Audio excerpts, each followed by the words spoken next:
Fail fast. Like this one. Fail fast.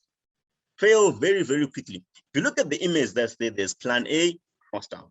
Plan B, crossed out. Plan C, crossed out. Plan D, crossed out. Plan E. Winston Churchill says success means moving from failure to failure without losing enthusiasm. And so you've got to move on, quick move on, quick keep on moving on. If you look at the KFC story, for example, we all know a KFC, Kentucky Fried Chicken. When Colonel Sanders finally made it, this was a man who went to war, came back, retired in his 50s, and he was like, what do I do? So he tried so many food things, so many. And each of them said no, and he moved on. No, he moved on. No, he moved on. No, moved on. No, moved on. And my point is sometimes we dwell too much on things that aren't working. And we should be able to fail very quickly and move on. Very quickly, move on. Very quickly, move on. I'm not talking about being irresponsible, not trying something out hard enough. I'm saying you pick yourself up very quickly and you go on. Some people gloat and they sit down and they're saying, you don't know my story, you know where I came from, I invested so much. Very correct, you invest a lot. Sorry about that. Now pick up and move on. This is why I encourage exposure. I encourage us to move out and to do the best that we can. To not put yourself in a shell. You know what? You step out of your little comfort zone and you walk around, you realize that you're not so special. You're special, but hey, guess what? Everyone's got 5 hands, 2 feet. Everyone's got something difficult. All of us, we wear our trousers 1 leg at a time. There's no one who's jumping in with 2 legs like that. Huh? I hope you get my story. All of us, we've all got challenges. Everyone has a difficult life. Everyone's got weaknesses. Everyone is an orphan. Everyone is lacking something somewhere. Get over yourself. Pick yourself up and start moving. Fail fast. It's very important for you to do that. Can you imagine, if I can just borrow from the Bible, if David was going to just keep dwelling on the fact that his father didn't like him, the fact that his brother thought that he was naughty, the fact that Saul kept making life difficult for him, the fact that somebody stole his wife, all of those things, these were failures and failures. And I mean, if you look at right at the end of 1 Samuel, the Bible says that, it gets back to Luz, and they've taken everything. And it's very difficult for him. And the people whom he had saved want to stone him. He did not dwell on his failures too long. He quickly put himself up and he kept on moving. Last one in the series of failure. Fail responsibly. Look at that image there. There's this little guy fighting this big guy, and that's very, very irresponsible, in my humble opinion. Don't go fighting giants like without a plan. Don't go against the Goliath without strategy. You've got to be responsible about your failure. Zig Ziglar says, if you learn from defeat, you haven't really lost. Okay, you've got to be able to pick yourself up. In Proverbs 20, verse 30, the Bible says that there's the blueness of a wound. Okay, as a man, and most guys who are out there, I'm sure you know this, almost all of us have a scar somewhere. If you look at your knee, your right knee, your left knee, there's a scar that's there. If you look at your fingers, there's a scar that's there. Somewhere there's a scar in your life, on your body. And it happened when you're trying to learn a bicycle, how to ride a bicycle. It happened when you bumped your head somewhere, when you're jumping over a bed, trying to do something, a plate poke. You've got a scar, right? And that scar is a sign. You can tell us a story. That's what Proverbs 20 verse 30 is saying about the blueness of a wound as a way of this. It's a story. You're able to look back at it and say, you know what? I got scarred, but I didn't die. It's taught me something, right? So sometimes when you talking to a child and say, don't play with the candle, don't play with the matches, you can let them play with it a little bit so that they get burnt, that they learn their lesson and they become a little bit more responsible. It's important for you to understand that making mistakes happens. Don't be known for the wrong thing. I want to tell you 2 stories. The first one is about not being known for the wrong reasons.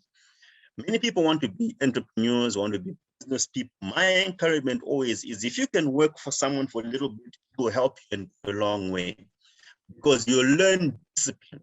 If you're working for someone, they tell you come at 9 o'clock, you're supposed to be at 9. I don't care whether you've got a running stomach, a headache, I want to see you there because I'm paying your salary. You learn discipline. Being told to do, you've got your own idea, but someone says, I don't want your idea, do what I'm telling you. You learn certain things. Guess what? If you just try and say, I know I'm anointed, I'm called of God. Yes, you might be. If you just step up by yourself as a young person, you start doing things. That's why I really like the story of what Higher Life Foundation is doing, and Star Academy and all of the Star Leadership Academy, because you are being put under a shell that's helping you. And that is a way of failing responsibly, because if as a young person you step up and make a blunder, you are forever going to be known as the person who messed up. That's the story that will stick with you for all of your life. If you fail under Star Leadership Academy, it's fine. You'll be one of the young guys from Star Leadership Academy. If you fail under Econet, as an example, you'll be one of the Econet employees, and Econet can take that load. You're failing responsibly. Second story is a bit sentimental. The story is mentioned of a certain young man who was in India. Whilst he was in India, he lived in a very remote place. There was a fire that broke out, and he got burnt, severely burnt. I mean, these were burns. His face got disfigured, his hands got disfigured, to the extent that they had to amputate part of his body. I mean, his eyes, mouth, nose, ears, it was really quite bad. Some American doctors went over there and they said, look, we want to try something unique that we've never done before. Let's try it out on this young man. And so they took this young man to America. They were plastic surgeons, and they began to work on him. They began slowly but surely, they began to rebuild his face. They put prosthetics on his hand, slowly but surely. Yeah. When they were done with that, they could teach him how to smile, how to eat, how to blink. Some of the senses were gone. How to use his hands, how to work with the prosthetic in his leg, in his hand and fingers, and all of that. Now, about 5 or 6 years of rigorous training, and they said, look, you know what? I think we're done here. You can go back. You are free to go back to India. And he was so excited. I mean, this young man was so happy. I can't wait to go back home. I've got a new life. These people have blessed me so much. And he was so excited. And so what did they do? They said, okay, what do we want to observe this young man? And so he never went alone. He had no idea someone was watching him. They sent about 2 or 3 people just behind the scenes. In the plane, were there with him, sitting behind the scenes. On the train, they were there with him. And so he got off the train, got on a bus, got off the plane rather, got on a bus. And he lived in a very, very remote place, so he had to go onto a train. And so he fell asleep. And where he fell asleep was some grass that was in there, dried grass and some wooden things and so forth, and he fell asleep. And lo and behold, the train had an accident. And when the train had an accident, there was a fire was there, and it was very close to his cabin. Now, guess what? He's got people watching him. And as he was asleep, fire began to rage, and these people were given strict instructions: do not talk to this young man. Guess what? Fire came into his trolley, his cabin, and began to burn away all of the plastic surgery that had happened to him. It's only when the heat got to the part of the body that was still sensitive that he woke up and said, what's going on here? And he was failing to smell. There's a fire. And then he woke up, and guess what? His hands were burnt again, his feet, his face, and he was so heartbroken. He was so heartbroken. That's when these guys showed up and said, you know what, we were told not to interfere if you should do anything, because you must learn how to be responsible with what has happened to you. You should be aware that you've got prosthetics. You mustn't sleep close to fire, close to things that can burn. You've got to be aware of how you're stepping. So they came back to America and they redid the entire surgery, not the 5 years. You must fail responsibly. Those 5 lessons of failure, because failure is part and parcel of life. And these are the challenges that many young people face, and even older people. You know, you don't want to fail, you don't want to look bad in front of people. Well, look, whether you like it or not, you're going to fail. And so if you're going to fail, fail right. And so like I said, failing the way success. That's the first segment of what I want you to speak on today.